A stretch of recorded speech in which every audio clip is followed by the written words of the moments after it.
Usuário na 24hora.com, feliz tarde. Nós está aqui no barrio de Moco, Dicong. Para estar exato, net para trás de ex-Balloon Pop Club. Você sabe onde é que era? Net atrás. Tem caminho santo para a seguir passa o clube bem atrás, doble box na você também encontrar dump ilegal.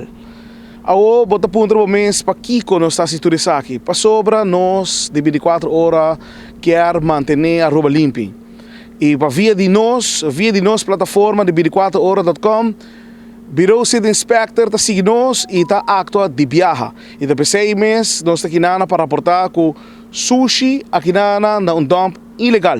Aqui na mês na Moco. Nós está num outro dump ilegal mais. E se me bisabo uma mitad, bom não queremos. Mitad praticamente para contra a muralha e curra de Parquito Boss. E dump na uma que permite sushi e inamida para. Maneba wak de trás de Bilomba, sushi na quantidade. Dump ilegal, banda de curra de dump. É incrível com gente por dias gewoon chega na dump e então vende na sushi. Nós sabemos praticamente trás de lomba de curá de dump. É incrível.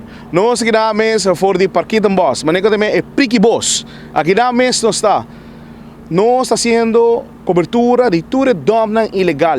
Se abosa na uma tem dump ilegal, dentro do vecindário, na uma como por a WAC 1, tomou contato conosco, nossa redação na 583-2424.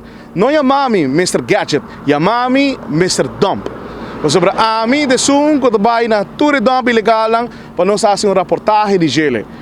Meu nome é Leo Herman, atrás de câmera da Teodoro de Jong. Nós te prometemos de notícia.